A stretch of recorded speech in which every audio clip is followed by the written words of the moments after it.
안녕하세요. 한편의 영화처럼 기억되는 수업 노범석입니다.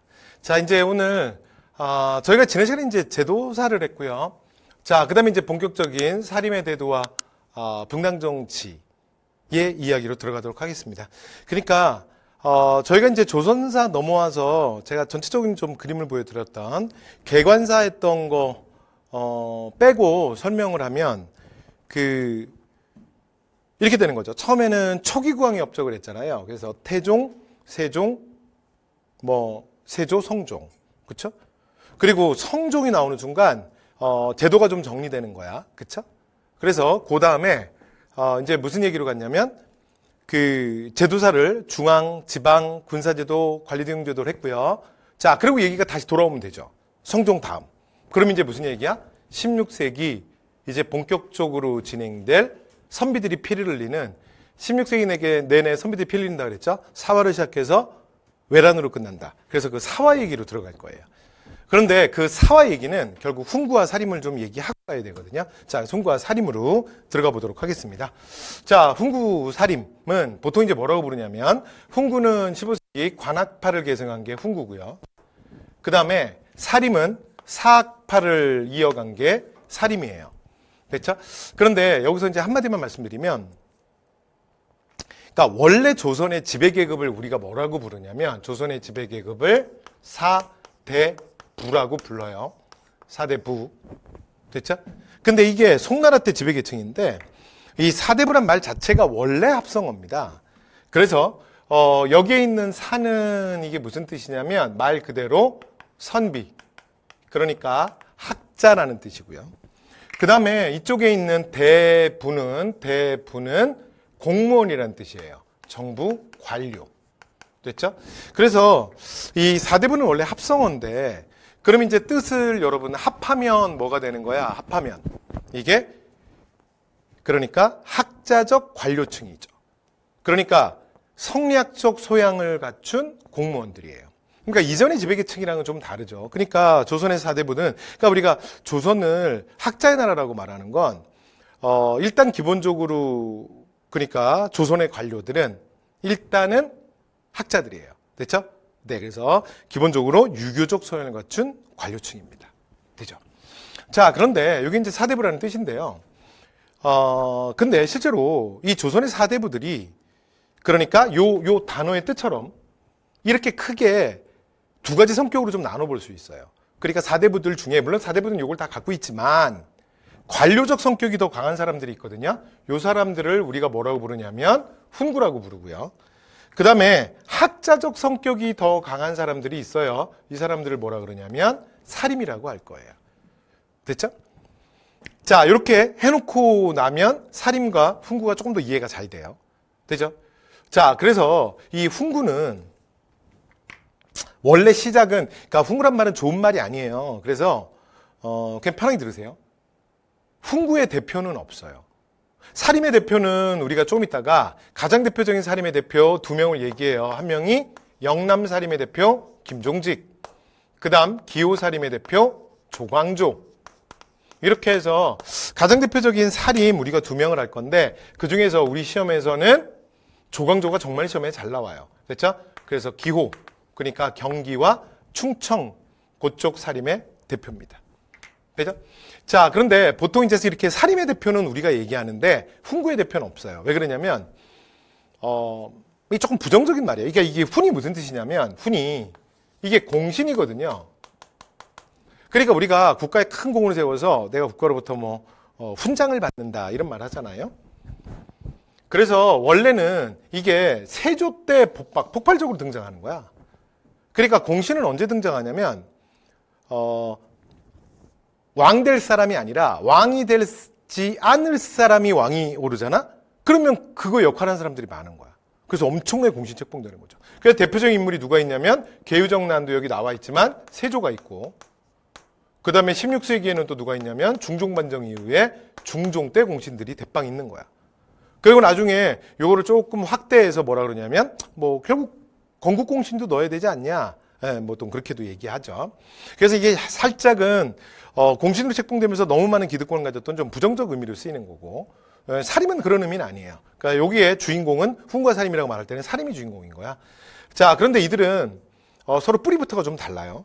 그래서 관학파, 15세기니까 관학이란 말은 성균관 출신의 학자들이야. 오늘날 우리 표현으로 하면 서울대 출신 관료들이야. 그리고 여기는 개인적으로 공부한 사람들이야. 왜냐하면 고려 왕조 개창에 그러니까 합류하지 않고 낙향한 사람들이거든요. 됐죠? 네, 그래서 여기는 옹건파 사대부. 그러니까 정몽주의 후예들이고, 그 다음에 훈구 관학은 혁명파 사대부. 정도전의 후예들이에요. 그죠?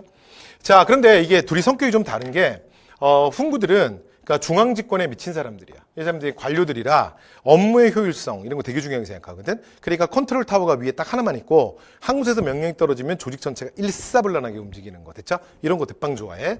자, 그리고 여기는 바로 조선의 건국의 주체들이죠. 그래서 조선이라는 새 왕조가 정말 부국하고 강병해야 한다. 자, 이런 의식이 명확하지. 자, 그리고 근데 살림은 좀 달라요. 자, 이 사람들은 일단 첫 번째 이들의 중앙집권에 대비해서 향촌 자치를 주장해. 여러분, 향촌은 앞에서 우리가 요 단어는 앞강의에서도 말했죠. 우리가 조선시대부터 향촌이란 말 쓰는데 이 향촌은 뭐라 그랬어요? 오늘날 우리 표현으로 하면 중앙에 대비되는 지방. 됐죠? 그러니까 지방 자치를 얘기하는 사람들이야. 그런데 실제로 여러분 우리가 살림을 얘기할 때 살림은 향촌을 빼고는 말할 수 없어요. 되죠? 그래서 살림의 가장 핵심은 향촌에 있는 거야. 되죠? 그래서 살림은 항상 뭘 바라보고 있어? 향촌. 되죠? 왜 그러냐면 이 사람들이 그러니까 조선 건국에 참여하지 않은 정몽주의 후예들이잖아. 그리고 향촌에 내려갔던 거 아니야? 이 사람들 여기 있잖아요. 여러분, 살림이 왜 살림이냐면 이거 글자 써볼까요? 이 글자 써봐. 봐봐요. 림이잖아. 그지? 한자로 쓰면. 그 봐봐요. 선비들이 어디에 가 있어? 숲속에 들어가 있잖아. 숲속에 왜 가 있어? 왜 가 있긴? 여기에 가서 나는 더럽게 조선 세왕조 개창에 참여하지 않는다. 그리고 이제 그러니까 숲속에 들어가서 학문에 정진하고 후진을 양성한 거예요. 이게 뭐다? 살림이야.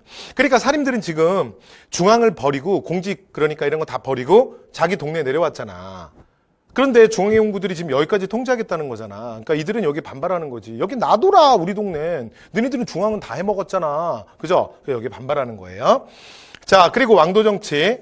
됐죠? 부강병이 아니라 왕도 정치 추구하고, 그 다음에 의리, 도덕의 실현, 이런 것들을 이제 중시해요. 왜냐면 여기는 원칙주의자들. 여긴 진짜 학자들이야. 여기는 공무원들. 그래서 이게 사상적 경향도 좀 다른데 여기도 물론 성리학자죠. 그러나 여기는 일을 하는 사람들이잖아. 그러니까 성리학도 중요하지만 성리학이 아니라 그러니까 그게 도교든 불교든 뭐 국가 발전에 좀 도움이 된다. 그러면 조금 탄력적으로 받아들일 수 있다. 됐죠? 네, 그래서 이런 일하는 사람들이고요. 여기는 학자들이야. 그래서 원칙주의자들이야. 그래서 세상의 진리는 온리 성리학밖에 없다. 그래서 나머지 사상들은 다 비천한 거야. 나머지는 다 음사야. 이해됐죠? 네, 그래서 원칙에 철저한 이런 입장이 살림입니다. 여기까지 됐죠? 자, 이렇게. 자, 그래서 일단 시작하면서 이렇게 좀 두 단어들 구분 좀 했고요. 그래서 결론 이거예요. 훈과 살림은 여러분 무조건 살림이 주인공이라 그랬잖아. 그러니까 문제는 이렇게 출제가 돼요.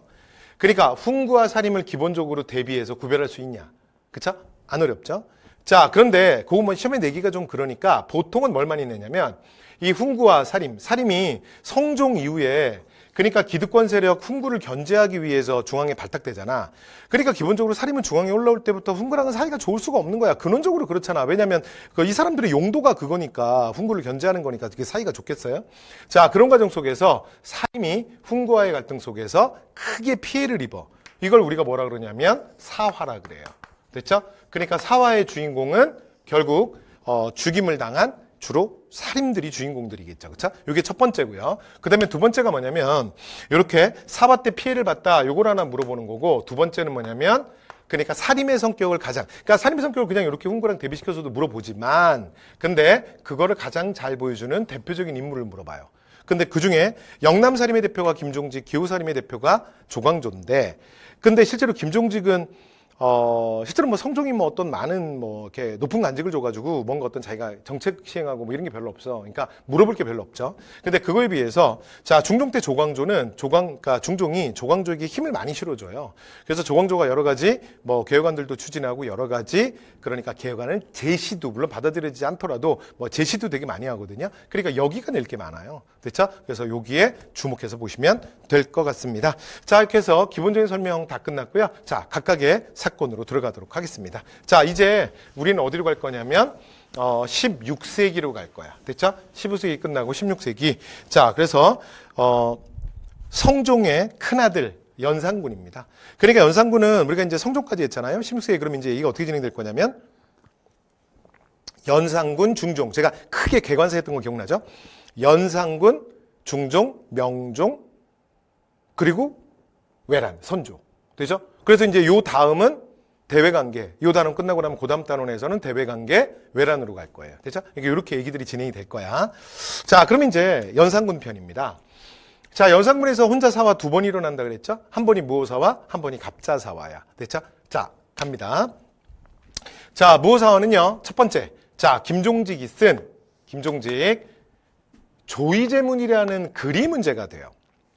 근데 이 조의제문이라는 글은 그러니까 내용은 이런 거야. 그러니까 김종직이 꿈에 귀신을 본 거예요. 그래서 여러분 꿈에 뭐 귀신 본 적 있죠? 그렇죠? 그런데 그러니까 너무 놀랬겠죠. 근데 꿈에 귀신 나온 거야. 뭐 이런 거 나온 거야. 그러니까 막 무슨 얼마나 놀랬겠어요? 근데 이제 얘기를 들어보니까 초패왕 항우한테 억울하게 죽임을 당해서 연못에 던져진 희왕이라는 거야. 근데 내가 너무 억울하게 죽어서 지금 이제 서승을 못 가고 구천을 떠돌고 있다라는 거야. 그래서 이제 그런 얘기를 하다가 김종직이 깨요.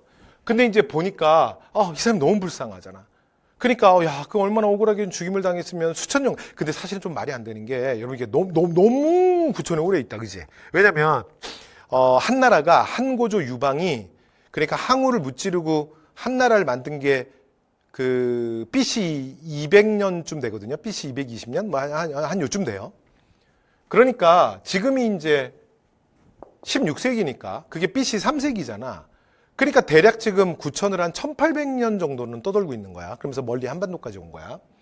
그래서 불쌍하다. 그래서 그 희왕의 영혼을 달래는 제문. 됐죠? 우리 제사 때 쓰는 글 있잖아요. 그래서 그 영혼 부르고 그리고 위로하고 막 그러는 글. 그래서 조의 제문이라는 글을 써요. 됐죠? 그래서 다시 생각해봐. 그게 누구겠어? 진짜 초나라 희왕이야? 이거 누구 얘기하는 거야? 그렇죠. 단종 얘기하는 거지. 단종.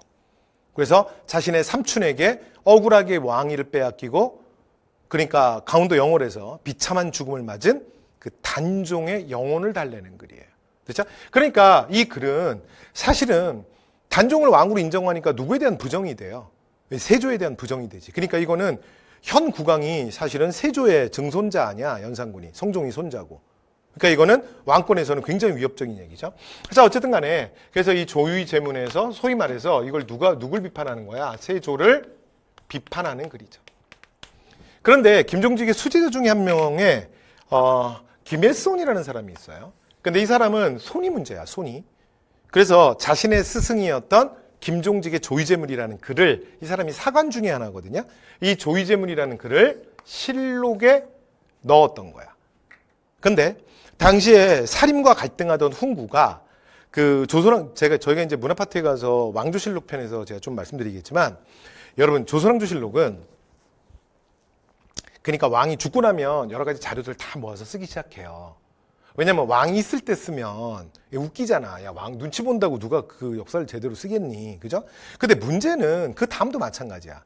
여러분 생각을 해보시면 그러니까 아주 특별한 일이 없었다면 현 왕은 그러니까 얼마 전에 죽은 선 왕의 아들이겠죠. 그렇죠? 그러면 내가 지금 그 아버지의 얘기를 쓰고 있는 거잖아. 근데 만약에 현재 왕이 볼 수 있다고 생각해봐. 그럼 여러분 사관들이 그 눈치 보느라고 만약에 다행히 그러니까 아버지랑 아들이랑 사이가 대빵 안 좋아가지고 아버지에 대해서 오히려 뭐 나쁘게 써도 괜찮단 말을 한다면 모를까. 눈치를 볼 수밖에 없잖아요. 그래서 조선의 시스템이 뭐냐면 아무리 국왕이라 할지라도 실록의 기록은 절대 볼 수 없습니다. 됐죠? 그래야 사관들이 객관적으로 글을 쓸 수 있겠죠. 역사를 편찬할 수 있겠죠. 자, 그러니까 이게 왕은 못 보는 거예요. 그런데 당시에 이제 훈구가, 그러니까 이제 결국은 이게 유자강이 터뜨리는데 훈구가 그러니까 세조를 비판하는 글을 실록에 실으려고 했다라는 걸 사림을 공격하기 위해서 연산군한테 읽는 거야. 됐죠? 근데 연산군이 보니까 아니 이런 우리의 그러니까 선조를 모독한 거잖아. 그럼 우리의 왕계성을 다 부정하는 거 아니야? 됐죠? 그래서 이런 괘씸한, 자 이게 뭐예요? 무오사화예요. 그래서 자 김일손과 그 제자들은 다 사실은 능지처참당해. 특히 이제 김일손은 능지처참당해요. 그래서 살인들이 대거 죽임을 당하고, 그 다음에 근데 글을 쓴 사람이 중요하잖아. 그래서 연산군이 야 김유직 오라 그래. 그때 뭐라 그러겠어요? 김유직은 이미 죽었거든요. 그러니까 이 조이잼이라는 글은 옛날에 쓴 글이야. 세조 시기에 세조를 비판하고 쓴 글이에요. 됐죠? 옛날에 쓴 거지. 자, 근데 그거를 그러니까 실으려고 했던 게 지금이었던 거지. 김유직 이미 죽었어. 없어. 자, 그러니까. 이게 연산군이 근데 좀 똘끼가 있잖아요. 근데 죽었다니까 뭐야? 끝이야? 그렇게 이제 분이 안 풀리니까 어떻게 하냐면 부관참시를 합니다. 부관참시는 뭐냐면 이게 이미 죽었지만 굉장히 불명예스러운 일이죠. 그러니까 그 사람을 묻은 무덤을 파헤쳐서 관을 꺼내요. 그 다음에 관뚜껑을 열어서 사실 그러니까 이미 거기 유골만 있을 거 아니에요? 그래서 유골을 다시 목을 베는 거야. 됐죠? 그러니까 죽었지만 굉장히 치욕적이고, 그 다음에 그들의 자손이나 자식 입장에서는 정말 쓰러질 일이지. 우리 부모가 지금 우리 부모의 시신이 그렇게 훼손되고 있는 거잖아. 그죠? 자, 이걸 부관참시라 그래요. 부관참시 당합니다. 자, 그 다음 이제 갑자사화예요. 갑자사화는 뭐냐면, 연산군의 엄마였던 패비윤 씨.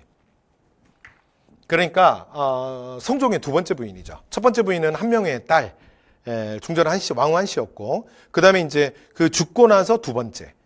그런데 이 패비윤 씨는 사실은 이제 성종의 엄마가 되게 유명한 여자예요. 인수대비. 그래서 그 가장 대표적인 그러니까 뭐라 그래요? 우리 고부 갈등의 대표이기도 한데, 하여튼 처음부터 이제 말렸는데도 성종이 고집을 부려가지고 이제 결국은 중전으로 맞이하게 되는데, 원래는 후궁 출신이에요.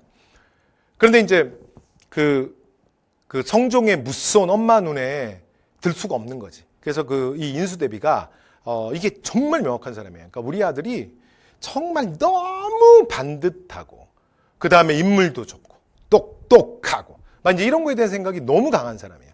그러니까 웬만한 여자들은 눈에 안 들어와요. 그러니까 진짜 한 명의 딸 정도나 됐으니까 그냥 놔뒀던 거야. 그런데 이제 그런 갈등 과정 속에서 결국은 이제 성종과도 갈등이 번지게 돼요. 또 성종이 우리가 오늘날 뭐라 그러냐면 정말 두 얼굴의 사나이 그런 얘기 하거든요. 그래서 낮에는 지킬 박사, 밤에는 하이드 씨 이런 약간 헐크 같은 사람이야. 응 하고 이렇게 막 변하고 밤에.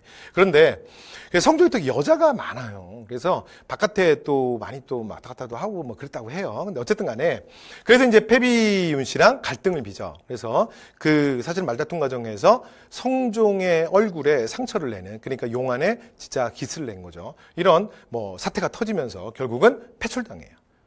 그리고 이후에 사실은 이렇게까지 할 필요 있었나 싶은데 결국은 성종이 직접 사수합니다. 사액을 내려서 직접 죽여요. 근데 문제는 이때 이미 그 아들 연산군이 있었어. 연산군이 너무 어리고, 그 다음에 연산군이 나중에 왕이 돼서 이 사실을 알면 어쩌겠어. 그래서 성종이 다 이걸 입을 다물게 해. 됐죠? 네. 그래서 판도라의 상자에 넣는 거지. 되죠? 영원히 비밀에 붙이는 거야. 비밀이 되겠어? 응? 판도라에 들어가? 판도라 밑에 뚜껑 다 바닥 다 깨져 있어. 그래서 여러분 이런 말 있잖아요. 2명이 알아도 세상에 비밀이 없대요.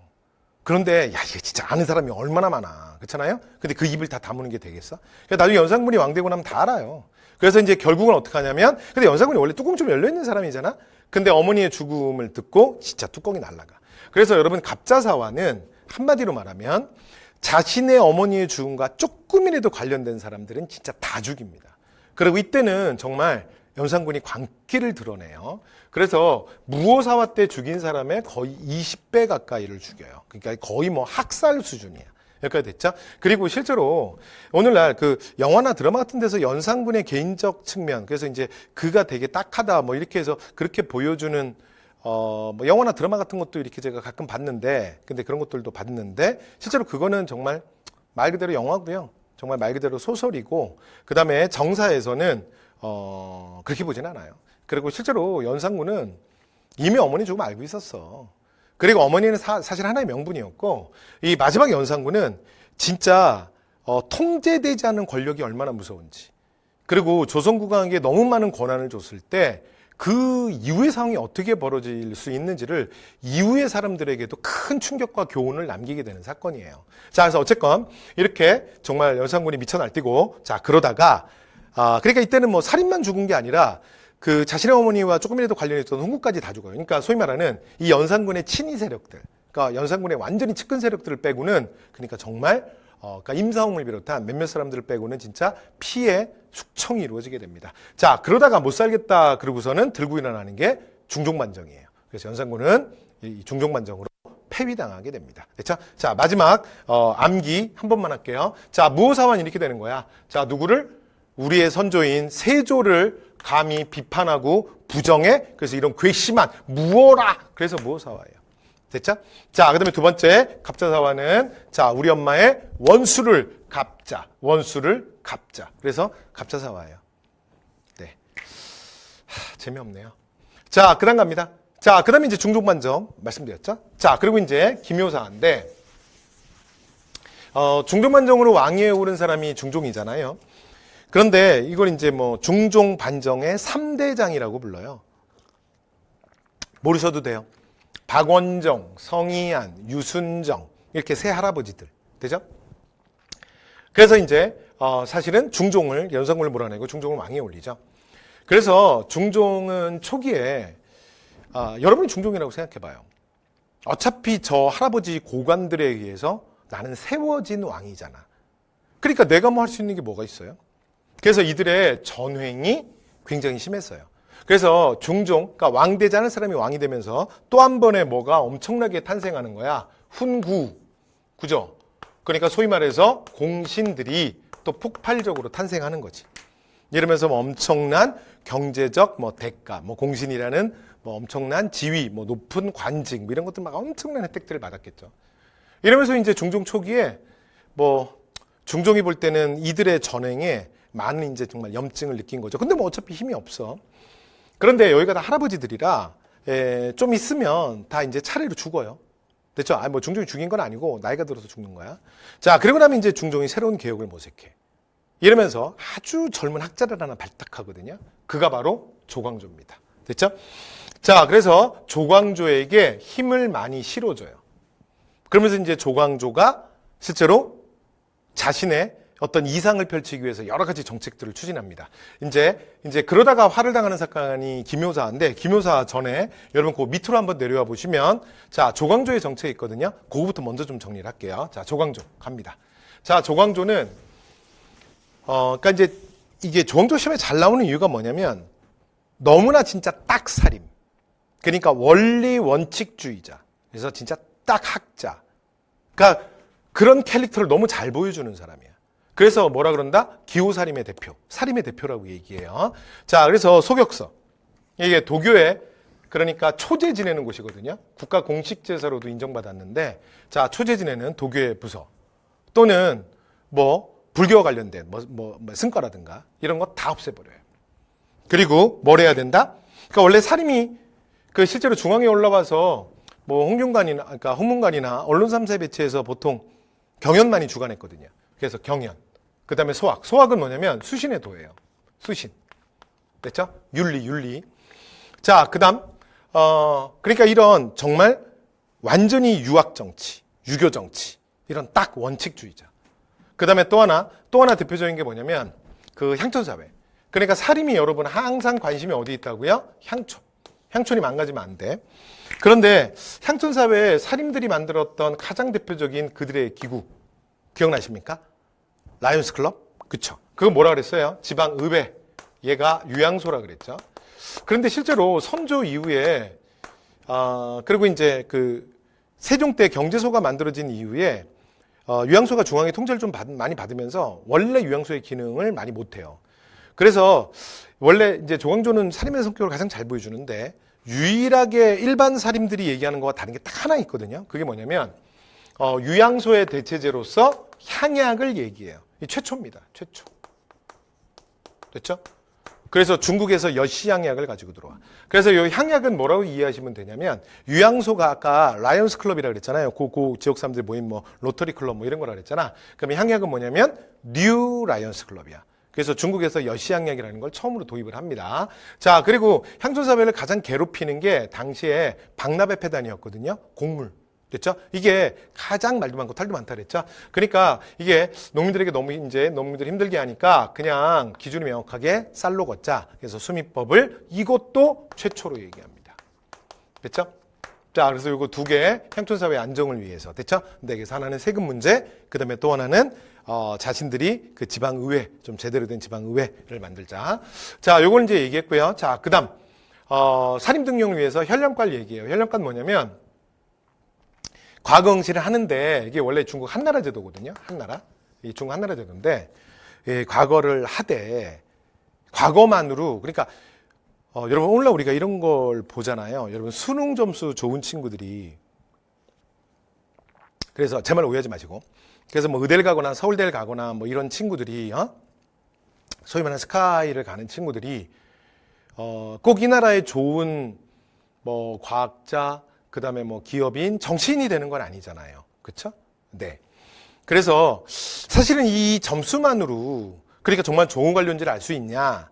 그래서 과거와 병행해서 요거를 하나 더 만들어요. 이게 뭐냐면 뭐라고 이해하시면 되냐면 심층 면접쯤으로 이해하면 돼. 면접. 됐죠? 심층 면접에 해당하는 거야. 그래서 공무원들을 또 다른 방법으로 추가로 뽑겠다야. 그럼 이제 반대파에서는 그럼 야 시험 안 보고 그럼 실력으로 뽑아야지. 그럼 뭘로 뽑냐?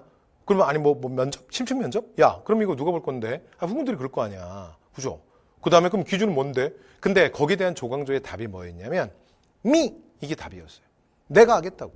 내가 할 거고 기준이 나라고. 그랬죠. 그래서 이 현령가를 통해서 실제로 자신의 제자들이 대거 관직에 등용이 됩니다.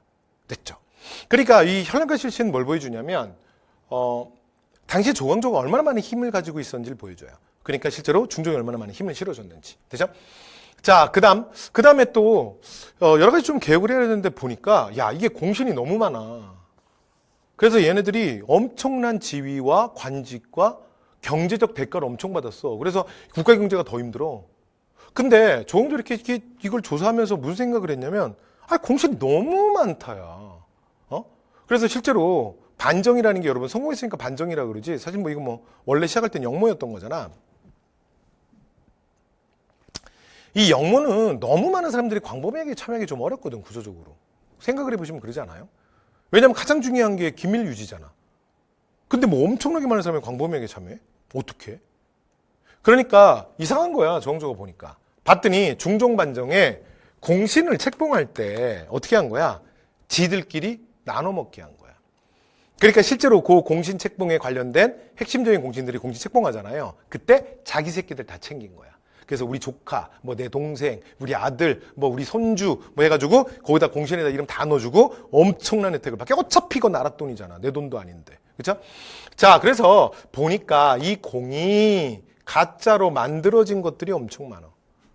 그리고 조광조가 이제 전수조사를 해보니까 실제로 한 4분의 3이 가짜인 것 같아. 그게 무슨 말이야? 공신이 4배 부풀려진 거야. 지들끼리. 됐죠? 그래서 이 가짜로 만들어진 공들은 다 삭제하겠다. 그러면서 실제로 이걸 추진합니다. 이 과정에서 이제 훈구들이 정말 위협을 받게 돼. 위협을 느끼게 되고 이제 조광조에 대한 총공세가 시작됩니다. 자, 그러면서 터지는 사건이 기묘사화예요. 자, 기묘사화로 갑니다. 자, 앞으로 다시 올라오세요.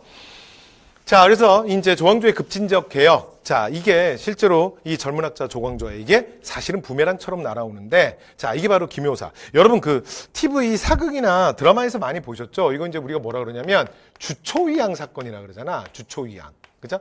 그래서 당시에 훈구에 이 남곤이라고 하는 자가 내명부 소속의 황관과 궁녀를 매수를 해요. 그래서 벌꿀과 감즙으로 그 궁 안에 있는 나무님마다 요 글자를 쓰는 거야. 주초위양, 주초위양, 주초위양. 근데 이게 한자로 쓰면 주자와 초자를 합하면 조자가 돼요. 성조자. 그러니까 조광조 할 때 그 성조자. 그래서 뜻은 뭐가 되는 거야? 조씨가 왕이 오르게 된다. 그래서 오늘날 우리 표현으로 소위 말해서 이렇게 가짜 뉴스를 퍼뜨리는 거지.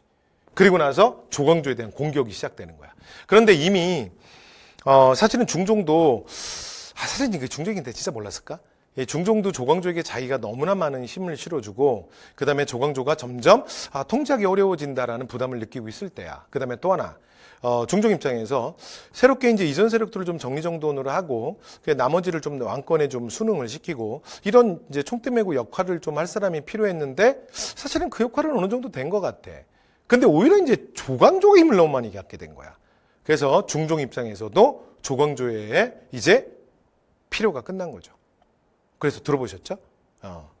사냥이 끝나고 나면 사냥개에 대한 사냥이 시작되는 거야. 자, 그래서 결국은 조광조와 그 제자들이 또 한 번의 영모 사건에 휘말려서 싹 죽임을 당해요. 됐죠? 그 나무님마다 주초이양 정말 기묘한 사건이죠. 그래서 뭐라 그런다? 기묘사라고 합니다. 여기까지 됐죠? 자, 마지막 을사사화예요. 자, 여러분 명종 때 을사사화인데 명종은 앞에서 제가 이런 말씀 드렸죠. 그래서 16세기 아픈 조선의 대표이기도 합니다. 그래서 이때는 뭐 아주 온 나라가 난리가 아니에요. 자, 그런데 이 을사사화는 누구랑 붙은 거냐면 을사사화는 이렇게 되는 거야. 을사사화는 그러니까 윤 대 윤이 붙은 거야. 됐죠? 윤 되죠? 자, 그래서 을사사화는 이렇게 돼요. 을사사화는 그래서 윤 됐죠. 근데 실제로 그래서 진짜 다이응이야. 그래서 이 대윤이 이름이 윤임이거든요. 그 다음에 소윤이 윤원형이에요. 그래서 정말 진짜 다 들어가 있다. 그죠? 자, 그만할게요. 자, 어쨌든 간에 을사사화는 윤 이렇게 되는 거예요. 사건의 발단이 이렇게 돼요. 자, 이제 지금 우리 이제 중종까지 했잖아요. 중종의 큰아들이 인종이에요. 인종. 그래서 인종이 왕위에 오르는데 이 인종이 왕위에 오르고 금방 죽습니다. 조선왕조 500년 27명의 국왕 중에 재위기간이 제일 짧은 사람이에요. 재위기간이 8개월입니다. 8개월. 그리고 실제로 인종도 이 독살설이 굉장히 유력한 사람이야. 그래서 인종이 갑자기 죽으면서 그러니까 그의 배다른 동생이었던 어린 명종이 왕위에 오르게 됩니다. 근데 방금 전에 제가 이렇게 말씀드렸잖아. 인종과 명종은 배다른 형제라 그랬잖아. 둘 다 중종의 아들은 맞아요. 배다른 동생이야. 그러면 명종은 누구냐? 그러니까 여러분 이게 조선왕조 그런 얘기 들어보셨나요? 조선왕조 진짜 최고의 악녀라고 불리는 사람이 문정왕후 윤씨야. 그래서 그 문정왕후의 아들이고 그 다음에 인종은 그 장경왕후 윤씨의 아들이에요. 여기 다 윤씨들입니다. 윤씨들. 다 파평 윤씨들. 그래서 여기 이제 장경왕후. 그런데 장경왕후는 인종을 낳으면서 죽어요. 그러니까 인종에게는 그러니까 어릴 때부터 문정왕후가 엄마였어. 그러니까 계모지 계모. 근데 나중에 문정왕후가 자기 아들을 낳아. 그게 명종이야. 되죠? 그래서 인종은 좀 이따가 제가 선조할 때 잠깐 얘기하겠지만 인종은 평생 아이를 갖지 않아. 근데 인종이 굉장히 효성이 지극한 사람이었대요. 근데 인종은 자기 어머니에게 물론 친엄마는 아니죠. 계모죠, 계모. 그러니까 엄마에게 할 수 있는 게 자기 엄마가 뭘 원하는지를 아는 거야. 자기 엄마는 정말 자기 아들이 왕이 되길 원하는 거야. 그러니까 나보다 많이 어린 배다른 동생, 그러니까 명종이 왕이 되길 원하는 거지. 그래서 내가 아이를 안 갖는 것이 효도가 아니겠느냐. 그래서 실제로 아이도 갖지 않았다 그래요. 자, 그런데 왕이 오르고 나서 얼마 있다가 인종은 죽어요. 됐죠? 자, 그리고 나서 그러니까 정말 문정왕후는 자기의 뜻을 이룬 거죠. 그래서 그 야사에 의하면 문정왕후가 주는 떡을 먹고 죽었다고도 하는데 모르겠어. 어쨌든 간에. 그래서 문정왕후의 어린 아들이 명종이에요. 그래서 명종이 왕이 올라. 근데 문제는 명종이 어려. 당시에 이제 막 10살인가 그래요. 자, 그러니까 이제 엄마가 대왕 대비가 수렴청정을 하는 거죠. 대비가. 됐죠? 네. 뭔지 알죠? 왕이 어리면 그러니까 왕가의 어른들이 대신 정차잖아. 대리청정. 그렇죠? 자, 수렴청정을 하는데 근데 이 과정에서 이게 문정왕후가 보통 여자 아니거든. 그러니까 이 장경왕후와 인종의 그러니까 꼬라지를 못 보는 거야. 장경왕후는 이미 진작에 죽었고 인종도 바로 얼마 전에 죽었잖아. 근데 누가 남았냐면 그러니까 아까 말씀드린 유님이 남은 거야. 유님이 누구냐면 장경왕후의 오빠예요. 그리고 인종의 그러니까 외삼촌이죠. 그런데 인종이 왕이 하는 기간은 짧았지만 중종이 병석에 누워 있고 그 기간에 약간 대리청정하고 그 기간까지 해서 외삼촌인 유님을 많이 신임을 해요. 많이 의지를 하고. 그러면서 유님이 당시에 많은, 그러니까 고위관료였고 정계에 많은 또 인맥도 있고 영향력을 행사하고 있었거든. 그 마지막 그림자를 다 지워버리겠다는 거야. 그래서 누구를 이제 앞장 세우냐면 자신의 남동생입니다. 자, 윤원영을 앞장 세워서 유님의 무리를 영모로 몰아서 싹 죽이는 사건이야. 이걸 뭐라 그런다? 을사사화라고 합니다. 여기까지 됐죠? 그래서 우리가 대윤 대 소윤의 싸움. 근데 왜 대윤 소윤하냐면 당시에 유님이 나이가 많아요. 그러니까 이게 크다는 얘기가 아니라 나이가 많다는 얘기야. 여기 윤원영이 젊어요. 그래서 대윤 소윤이라고 했어요. 자, 그런데 문제는 그 인종과 유님이 살림을 되게 아꼈어. 그래서 저들이 고든 선비다. 그래서 이렇게 좀 중용도 하고 또 이제 주요 관직에도 좀 배치하고 그랬거든. 그런데 윤원영이 어떤 캐릭터냐면 살림을 완전 싫어해. 그래서 저것들이 근본도 없는 것들이 저것들이 진짜 뻣뻣하다야. 그래서 나중에 니들은 나한테 걸리기만 걸려라. 이런 캐릭터가 윤원영이야. 그래서 유님을 나중에 영모로 모는데 그 실제로 이제 그 유님이 살림을 좋아하다 보니까 살림들이 유님이랑 좀 들락거리고 왕래가 있었을 거 아니야. 그쵸?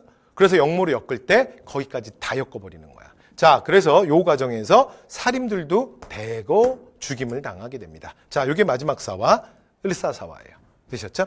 자, 그리고 나서 이제 중종 시기에는 이 외척들의 횡포, 이런 과정 속에서 조선의 모순이 계속 커져요. 그래서 이때 토지견병도 되게 심해지고요. 이런 외척 정치로 인해서. 그 다음에 아까 말씀드렸던 박납의 폐단. 그리고 그 박납은 실제로는 조광조가 좀 그러니까 수미법을 걷자 이러면서 여러 가지 좀 개혁안을 내면서 뭔가 좀 해결해 보려고 했잖아. 다 안 되죠. 나중에 우리 경제 파트에 가서 제가 또 말씀드릴게요. 그래서 이제 이런 과정 속에서 명종 시기에 여러 가지 사회적 모순이 깊어져. 이러면서 못 살겠다. 그리고 자, 대규모 농민 반란이 일어나거든요. 그래서 이 농민 반란이 뭐냐면 임꺽정의 난입니다. 됐죠? 그래서 황해도와 경기 일대에서 일어났던, 그리고 임꺽정은 신분이 특이한 사람이야. 이 사람 백정입니다. 백정. 자, 그래서 임꺽정의 난은 16세기 밀란이에요. 나중에 우리가 19세기 세도정치 시기에 가서 각종 밀란들을 배울 건데 여기는 예외적으로 16세기 밀란입니다. 그래서 명종이 굉장히 어수선한 시기다. 이렇게 좀 말씀을 드렸고요. 자, 그리고 나서 명종이 이제 커서 본인이 친정을 하고요. 그러다가 이제 근데 명종이 오래 못 살아요. 그러다 이제 명종이 죽어요. 그런데 문제는 명종이 후사가 없어. 근데 제가 조금 전에 그의 형 인종 얘기를 했죠. 인종도 그 의도적으로 사실은 좀 아이를 갖지 않았다 그랬잖아. 그래서 바로 그 전대왕이었던 형, 배다른 형 인종도 아들이었거든요. 그래서 그 위로 또 거슬러 올라가는 거야. 중종. 그런데 그 중종의 7번째 아들, 그 7번째 아들이 설이거든요. 설. 그 설의 아들이 선조예요. 그래서 선조는, 그러니까 선조가 왕이 오르고 나면 이제 조선은 이 엄청난 이 정통성 컴플렉스가 생기거든요. 그리고 선조를 이해하는 첫 번째 키가 뭐냐면 선조가 진짜 컴플렉스 덩어리야. 굉장히 예민해. 근데 그 이유가 뭐냐면 사실은 자신의 근본부터 시작이 되는 거야. 그러니까 도저히 왕이 될 계보가 아니거든. 거기다가 조선 4대부들 안에서는 이미 15세기부터 그러니까 태종 때부터 서울 차대법이 있었거든요. 서울들은 관직이 못 나오게 하는 거야. 그러다가 이제 최종적으로는 이게 경국대전에 들어와요. 그래서 서울 같은 경우에 아까 잠깐 말씀드렸지만 문과 응시를 못 합니다. 그러니까 유일하게 문과 응시 못 하는 거 서울밖에 없어요. 그러니까 서울은 진짜 4대부라고 인정을 안 해주는 거야. 그래서 사회적으로도 서울은 뭐라고 봤냐면 중인 취급을 해요. 그래서 서울을 중서라고도 부릅니다. 그런데 보세요. 지금 왕이 서울인 거야. 이해됐죠? 그래서 나중에 그 임진왜란 때도 보면 여러분 그 TV 드라마나 이런 걸 보면 선조가 그러니까 이순신과 굉장히 갈등을 빚고 이순신에 대해서 굉장히 예민하게 반응하잖아. 그 왜 그러냐면 이 사람이 컴플렉스 덩어리예요. 그렇죠? 그래서 이게 선조를 이해하는 첫 번째 키야. 자, 그다음에 이제 그런 부정적인 측면이 있는데 긍정적인 측면은 뭐냐면 원래 왕할 사람이 아니었기 때문에 기본적으로 처가가 별 볼 일 없어요. 그래서 이때는 외척이 약화되는 거야. 이러면서 이제 훈구의 시대에서 뭐로 넘어간다? 살림의 시대로 넘어와요. 근데 훈구에서 살림의 시대로 넘어오는 거는 특이한 게 여러분 우리가 지금 사화 얘기를 계속 하고 왔는데 사화라는 게 실제로 살림이 이기고 훈구가 계속 패했던 게 아니잖아. 오히려 살림들이 피해를 받잖아요. 이게 역사적으로 되게 특이한데, 근데 사림은 향촌에 기반을 두고 성과 향행을 통해서 후진을 계속 양성한 거야. 근데 훈구는 원래 소수파잖아, 정도전 때부터.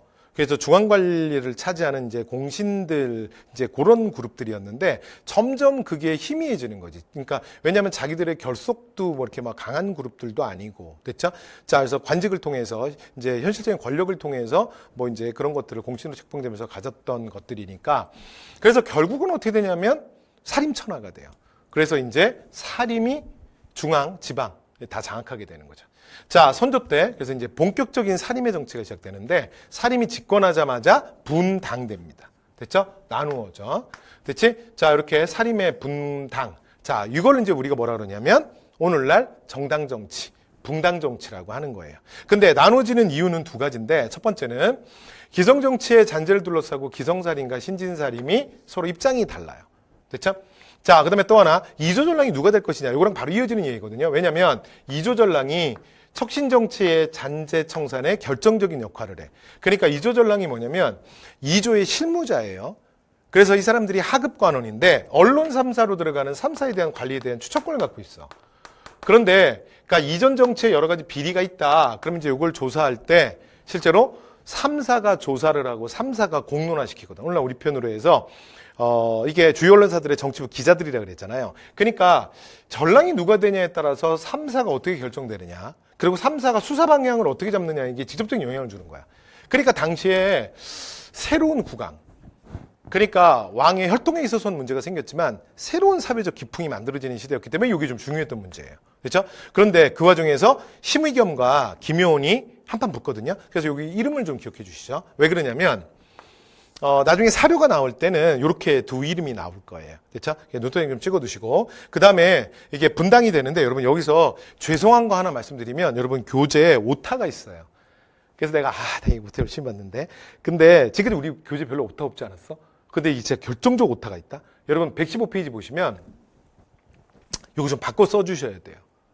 보세요. 심의겸을 지지하는 기성사림이 동인이라고 돼 있죠. 이 서인이에요, 서인. 그러니까 여기 바꾸라고요. 지금 저랑 같은 거 보고 있죠? 115페이지. 자, 그 다음 김효원을 지지하는 신진사림이 동인이에요. 이게 잘못 써 있어요. 그거 좀 지워주실래요? 됐죠? 네, 그래서 서인, 동인 이렇게 됩니다. 그래서 여기 이제 어떻게 되는 거냐면, 그러니까 신년시 과거에서 그러니까 심춘겸이 과거 급제를 해요. 심춘겸. 장원급제를 해. 그래서 당시에 이조 좌랑으로 추천을 받아요. 그런데 이조 정랑, 오늘날에 이제 5급 사무관에 해당하는데, 이조 정랑 중에 한 명이었던 김용원이 거부권을 행사한 거야. 김용원이. 이유는 뭐냐면 척신 정치라는 게 외척들의 정치거든요. 그러니까 이거 누구 얘기하는 거야? 앞에서 문제를 일으켰던 파평 윤씨들 있잖아요. 문정왕후 윤씨를 비롯한 윤원영. 됐죠? 그리고 여러분 그 윤원영의 부인이 그 유명한 정난정이야. 조선의 3대 악녀, 4대 악녀 하면은 꼭 그 순위권 안에 들어온 사람이 거의 뭐 동시대를 살아서 그 문정왕후, 그 다음에 윤원영의 정난정이 다, 조선 최고의 악녀들이라고 불리우는 여자들이잖아. 자, 계속. 어쨌건, 그래서 이 외척 정치를 해결해야 되는데 외척은 적절치 않다. 그래서 거부권 행사해. 근데 거기에 대해서 그의 형이었던 심의겸이 선비가 바른 길을 가려고 하는데 어찌 그 길을 막으려고 하냐. 그래서 내가 이 말만 안 하려고 그랬는데 너야말로 옛날에 윤원영이 꼬봉 아니었냐 이러면서 김효원에 대한 인신공격을 시작해. 그러면서 둘이 붙은 거야. 됐죠? 그런데 당시에 심의겸의 집이 경복궁의 서쪽, 그러니까 돈임은 서대문 정동이었고요. 그 다음에 김효원의 집이 그러니까 흥인지문의 옆 건조동이었어. 그래서 자, 심의겸의 집이 서쪽이니까 경복궁에서 심의겸을 지지하면 서쪽의 문이다. 김효원을 지지 않으면 동쪽의 문이다. 그래서 이 말이 거기서 유래된 거예요. 그런데 갑자기 뭐 웬 또 외척이야. 윤씨 아닌데요? 이게 외척이에요. 무슨 얘기냐면 당시에 이 전에 왕이 명종이잖아. 그러니까 명종식의 여러 가지 비리들을 지금 재수사를 하고 바로잡고 뭐 그래야 된다 그 얘기잖아. 그런데 여러분 그 파평윤씨 문정왕후는 명종의 외갓집이죠. 엄마. 근데 명종도 자기 부인이 있을 거 아니야. 그러니까 명종의 처가. 됐죠? 처가가 심씨예요. 그죠? 그러니까 여기도 외척이 맞긴 해. 물론 파평윤씨는 아니지만. 그죠? 자, 그래서 김효원의 말도 일부 논리가 이제 있죠. 그죠? 그래서 양쪽이 이렇게 나뉘어집니다. 자, 이렇게 해서 분당이 되는데, 자, 지금부터 제가 붕당의 룰을 두 가지를 말씀드릴게요. 두 가지. 근데 이 두 가지는 제가 지금부터 말씀드리는 붕당의 룰 두 가지는 예외가 없습니다. 그러니까 마지막까지 이렇게 조선 후기까지 이렇게 계속 가거든요. 그러니까 그냥 들어만 두세요. 꼭 외우지 않으셔도 돼요. 자, 그냥 편안하게 들어보세요. 첫 번째, 붕당이, 정당이, 분당. 됐죠?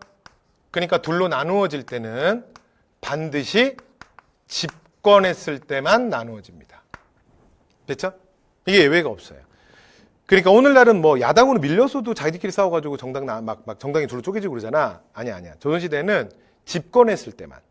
그러니까 향후의 정치를 어떻게 할 거냐는 걸 놓고 정책의 방향 차이로 둘로 쪼개지는 거야. 되죠? 자, 그래서 집권했을 때만 쪼개집니다. 두 번째.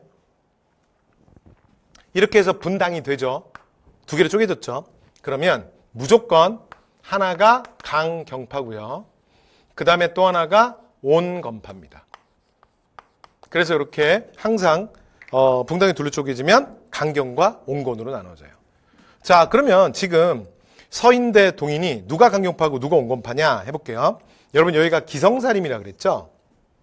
심의겸을 지지하는 쪽이. 그래서 여기가 온건파예요. 그 다음에 김효원을 지지하는 그룹이 신진사림이라 그랬죠? 그래서 이 동인들이 강경파예요. 여러분 이게 무슨 얘기냐면 이 신진기성 이 말의 뜻이 뭐냐면 기성사림은 이런 뜻이야. 기성사림은 이전에 명종 시기에 그러니까 공직 생활을 한 거야. 관료 생활을 한 거야. 무슨 말이 돼요? 그 다음에 신진사림이라는 건 무슨 말이냐면 이번에 진짜 처음으로 공무원이 된 거야. 됐죠? 그러니까 이전 시기에는 관료가 아니었던 거야. 그러니까 여러분 보세요. 예를 들어 여러 가지 공직 비리가 생겼다. 그러면 이제 그걸 재조사하자. 그러면 이제 항상 안타깝게 그런 일이 일어나잖아요. 지난번에도 전 정부가 많이 욕먹은 것 중에 하나가 그 대한주택공사 뭐 이런 데서 그 아파트 개발이나 뭐 기타 등등 지역 개발 뭐 이런 거에 대한 정보 이러면서 그 사람들이 미리 그 자기가 하는 일인데 그러니까 자기가 그 땅을 사든가 뭐 친척한테 사기하든가 뭐 이름 빌려서 사든가 뭐 이러면서 이제 막 문제가 됐잖아. 그래서 그때 그러니까 주요 부처의 장관들 그 다음에 또 뭐 국회의원들 다 전수조사하자. 그러니까 최근 10년간 뭐 20년간 부동산 거래 다 공개하자. 그래서 이런 거 사실 얘기 나왔었잖아요. 그렇죠? 그런데 결국은 일부 국회의원들 근데 했어요. 안 한 사람들은 은근슬쩍 막 상당히 많이 그냥 넘어갔죠. 그죠? 이번에 여러분 또 국회의원 중에 그 암호화폐 사건 있잖아. 그래서 코인. 그래서 그걸로 또 문제가 된 게 있었어요. 근데 뭐 그 문제는 그 문제인데 그러면서 무슨 얘기가 나왔냐면 그러면 나머지 국회의원들 그리고 정부 부처의 장관들 그래서 암호화폐 거리 실제로 어떻게 하고 있고 소득신고 잘하고 있는지 뭐 기타 등등 전수조사하자. 근데 그 국회의원 막 언론사들이 뭐라고 하고 뭐 근데 뭐 하고 막 그러더니 전수조사제니까 다 그냥 가만히 있어. 되죠? 일부 국회의원들만 얘기하고 나머지는 다 얼렁뚱땅 넘어가잖아. 그렇잖아요? 제가 뭐 하는지 아시겠어요? 그러니까 이 사람들은 비리의 주체는 아니지. 그러나 자기도 공직생활 했잖아. 그래서 털면 먼지 안 나는 사람이 어딨어. 그러니까 이 사람들은 조사는 하고 처벌은 하되 적당히 하자야. 왜냐하면 이전부터 공직생활 했잖아. 그런데 여기는 정말 처음이잖아. 뉴 공무원들 아니야. 그러니까 여기는 진짜 비리 여길 수가 없지. 공직이 없었는데. 맞죠? 그러니까 전수조사하자야. 앞으로 이런 일 없도록 발본색원하자. 이런 강경파가 동인이에요. 여기까지 되셨네? 오케이. 자, 이렇게 해서 동서로 분당이 됩니다. 자, 이게 선조 때 첫 번째 분당이에요. 여기까지 되셨죠? 자, 그 다음 두 번째. 그런데, 요 얘기 조금 할까요? 자, 그런데 이렇게 됩니다. 근데 이제 요 동인서인은 이렇게 돼요. 그러니까 동인은 이황과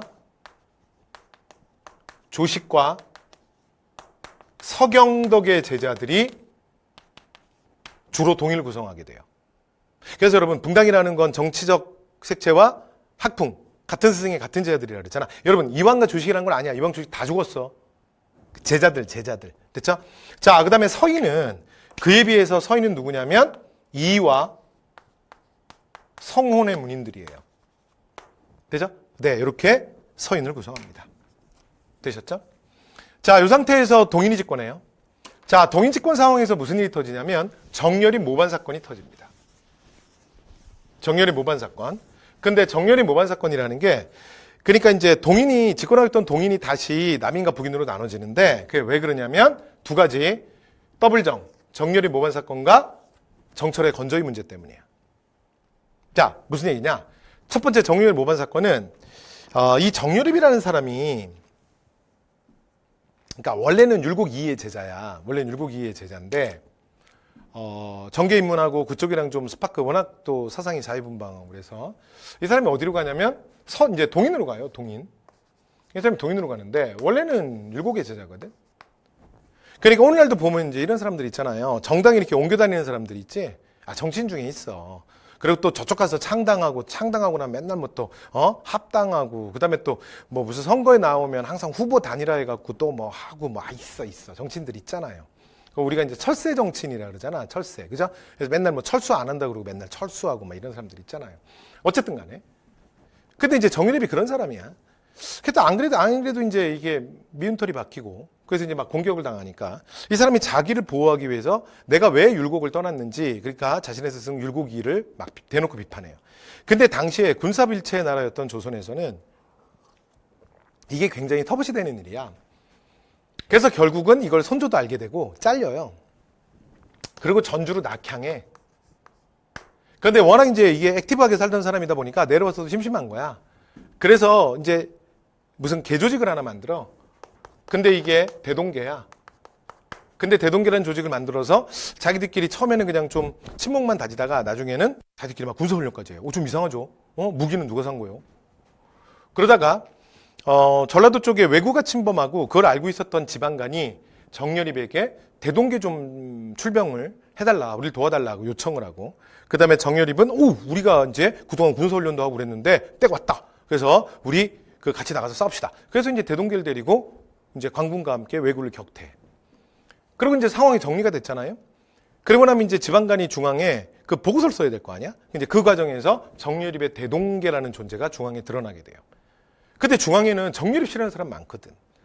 그러니까 이제 어떻게 되냐면 바로 이게 역모 사건이 된 거야. 그래서 여러분 실제로 정렬입 모반 사건이 진짜 역모인지 아닌지는 알 수가 없어요. 근데 어쨌든 간에 그래서 이제 모반이다. 그래서 관군이 진압하러 내려가.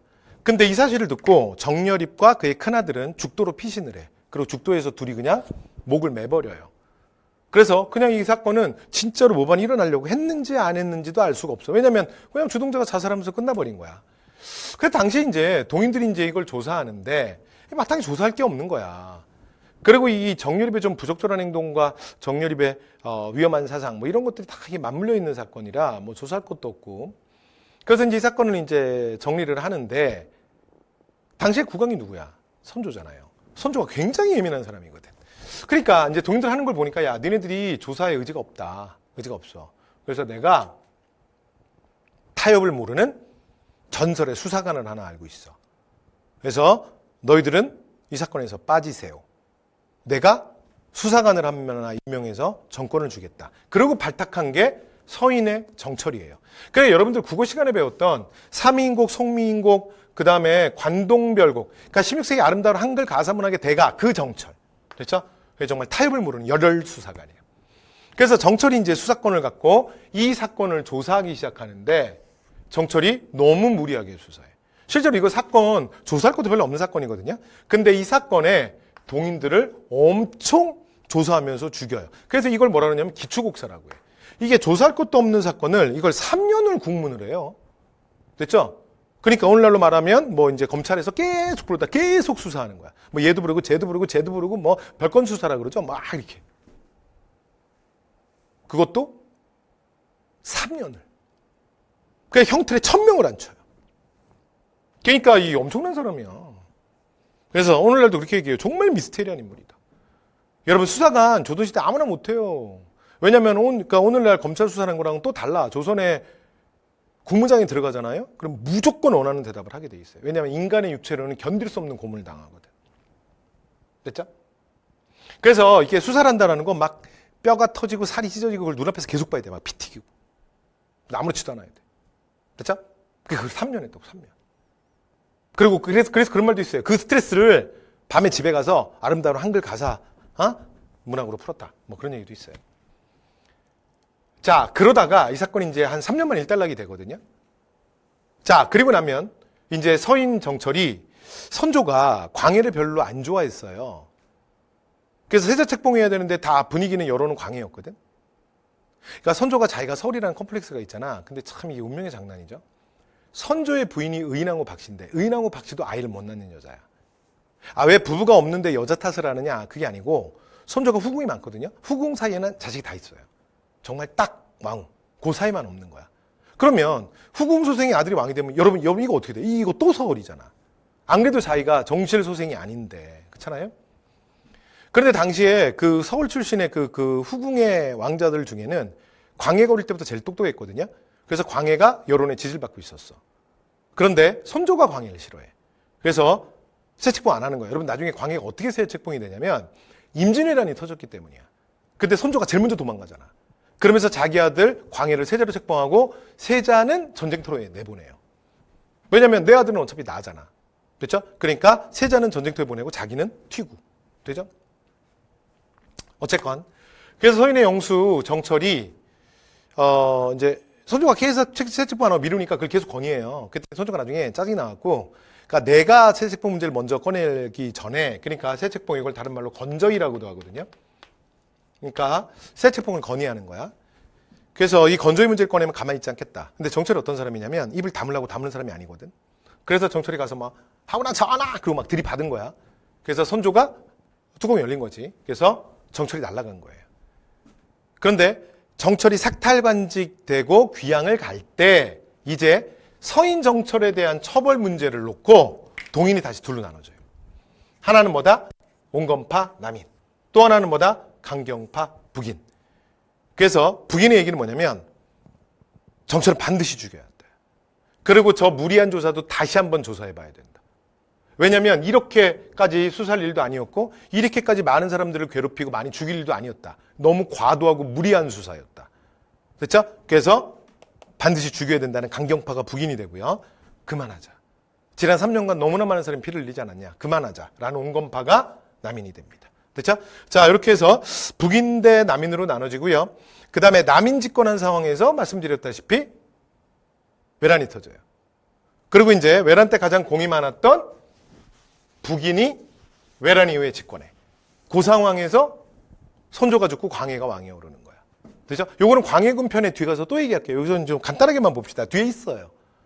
자, 임진왜란 때 의병제 다수 나왔고 그 다음에 광해군의 신중한 중립외교를 지지합니다.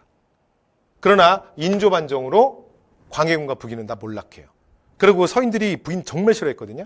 그래서 북인은 이제 이후에는 거의 우리가 물론 아주 명맥만 유지하는데 대부분의 특히 뭐 소북계열 이런 사람들은 대부분 막 남인이 되고 그러거든요. 그래서 우리가 북인은 언급할 일이 없어요. 됐죠? 자, 그다음